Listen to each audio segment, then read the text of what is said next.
All right, Ian. We have a Patreon Q&A segment. Ian, why don't you explain the CU Podcast Patreon to everyone where they can access it? You go to www.patreon.com/CU podcast. Yeah. You don't need that www. You don't need the http:// I just needed a moment to think. Because last time you didn't know where our Patreon was. Yeah. You gotta write every once in a while in there, Ian. It's been a while, buddy. Yeah, well, if I wrote today, it would have been bad. Ian, we gotta chip her up. This is a great podcast right now. Yeah, it is. It's good. We're making people happy. We are. All right, It's so a happy podcast. Let's go to a question. Hey fellas, this is Gizmo here from Colin from Alabama. Pat, after the Super Nintendo guidebook comes out, any plans on doing something with a smaller run of games? Something like maybe the 32X, which has 34 games, or the Turbo Graphics, which is only 138? It sure would save you some time. Bye. What's that little coy? Sure would save you some time. What am I, a book machine? I could just conjure up a book? Yes. TurboGrafx would be easier. I would like to see a 32X mega pamphlet. Yeah, I mean, okay. When you talk about a book, you got to think about time versus who the hell's going to actually want to read it and actually purchase it. Because it's not like these books can be written in a week and a half. The first book almost killed me, all right? It almost destroyed me. What's wrong with your face, Ian? Why are you turning the same pink as your City Connection logo there? I don't know. But I was just, never mind. You were just pontificating? Yeah, I was just pontificating. Yeah, but I mean, okay. Super Nintendo book is going to take a similar amount of effort as the NES book. Yeah. Right? Similar amount of effort. So that's going to be hell again. But there's going to be people that want the Super Nintendo book. There could be more people that want the Super Nintendo book than an NES. Could be. At least the same amount, probably, in my estimation. 32X book. Yes, a lot less effort.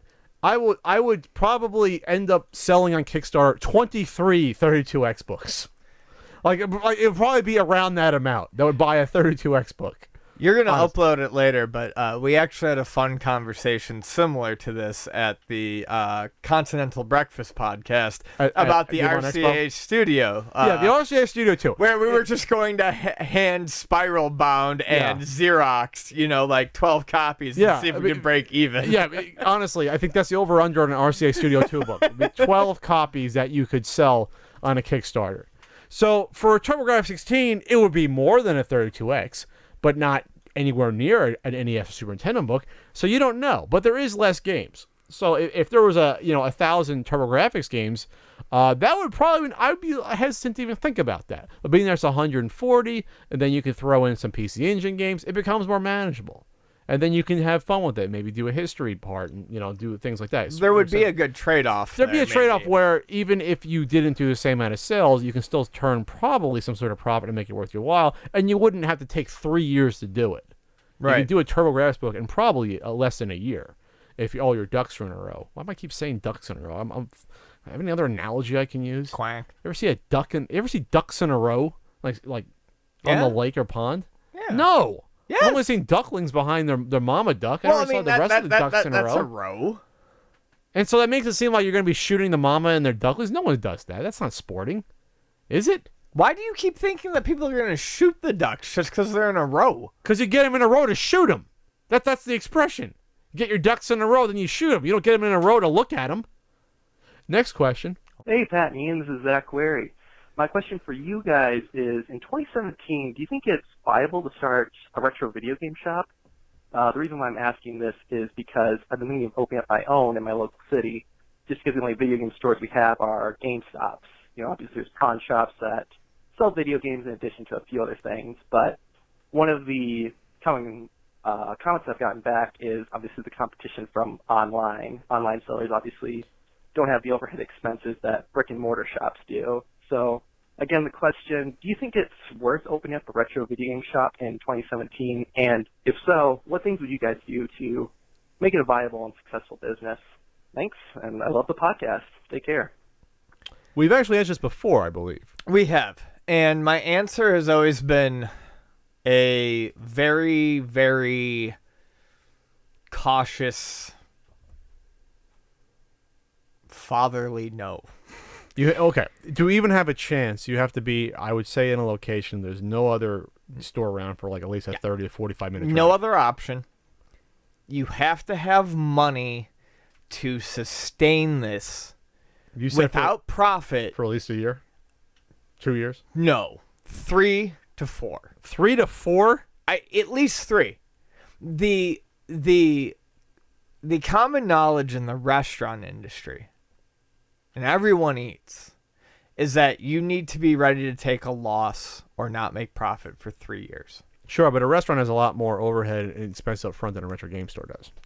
A retro video game store has a lot more cost up front than it did 10 to 13 years ago. You're talking about acquiring the inventory. Yes.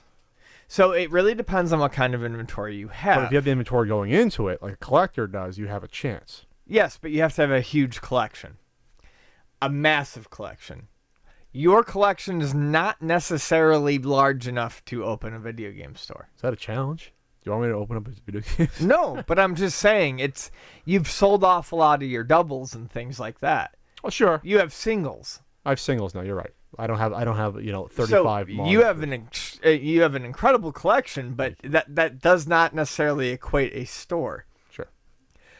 So the inventory is obviously more expensive to get, even though the prices have come down a little bit. So you either have to be able to find really good deals and charge going rate, or you have to take the risk on buying at slightly lower than going rate and charging slightly above going rate. Just to get the stuff in.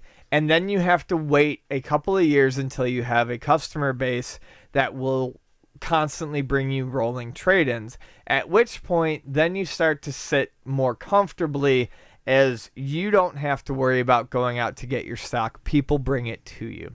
And that was a lot easier 10 years ago.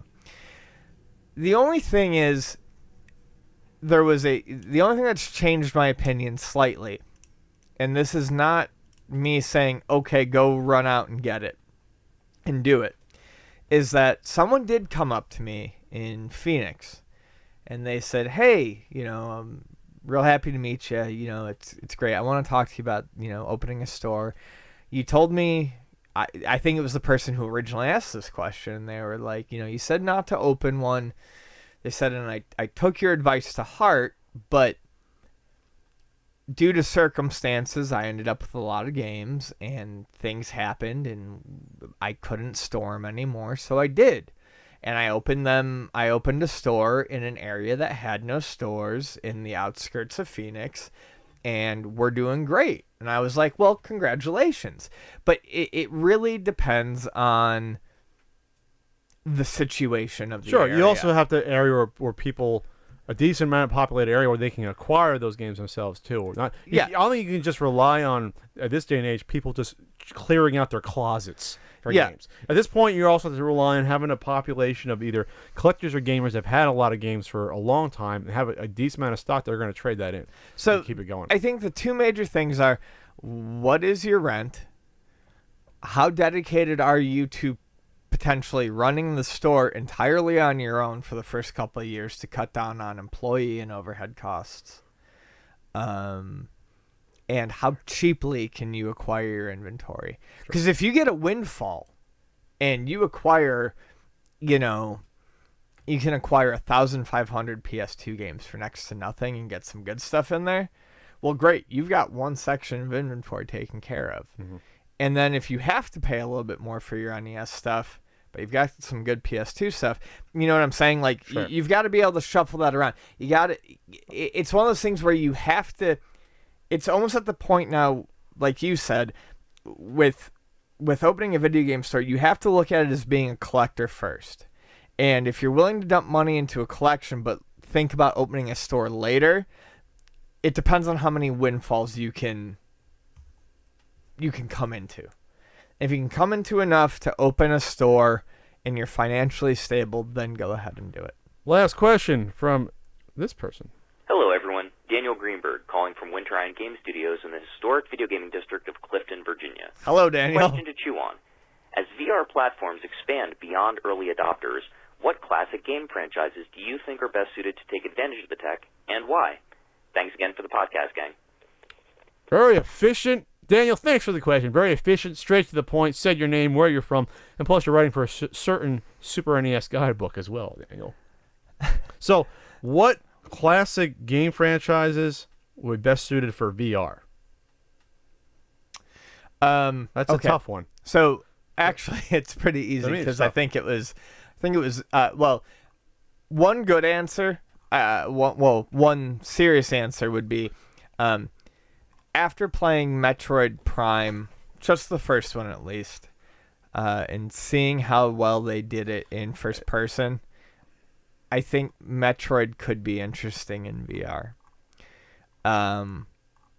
A still serious but more joking answer that Norm and I talked about at Game On Expo in Phoenix was Duck Hunt in VR. Okay, you're seeing a pattern here, but sure.